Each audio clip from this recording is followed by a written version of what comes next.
Two thoughts came to mind. One was for the longest time, I've always looked for entrepreneurs that have this rare combination of being very stubborn about their vision and very pragmatic on how to implement it. And you will see immediately how few people fall in that camp because, of course, most people are either stubborn or pragmatic. If they're only stubborn, they're like what you call the dogmatic founder that tries for 10, 20 years to stick with one thing, even if there's no success whatsoever.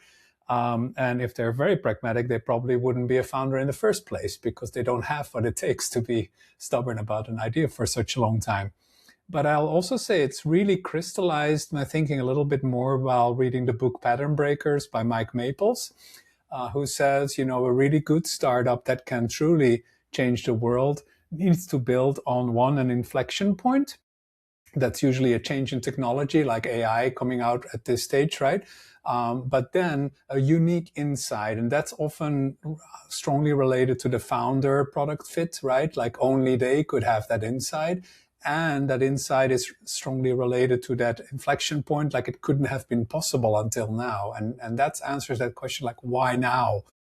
But of course, that's at a very high level. And I think like where as a founder, you have an opportunity to push that insight, create a vision around that, but then to say to your team, like, now that's only like visionary level. What do we actually do to build this? What do we do to actually prove this?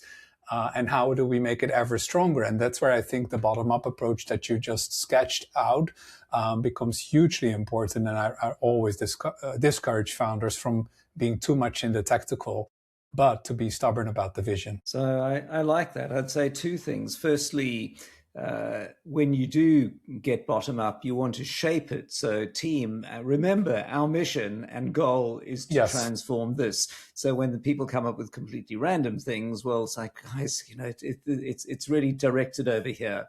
Secondly, and I shouldn't tell anyone this in case my team is listening, but some of this might be a veneer to get your own way, but just dressed up as a democracy.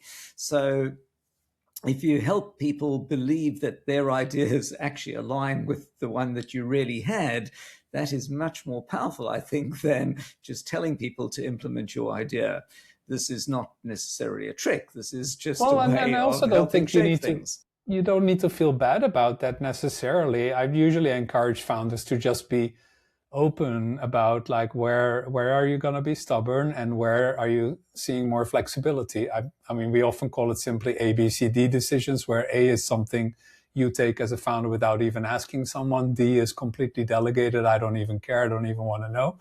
And then B and C are usually the ones in the middle, of course. But I actually reminded myself like how often I tell founders something with like a cup. Now, this is a gigantic bottle I have here, but I'll show it anyway. I tell founders, your job is to keep the cup in the middle of the table. And every time they come with an idea and then somebody will move the cup a little bit to this side or to that side, or you say, that's a great idea.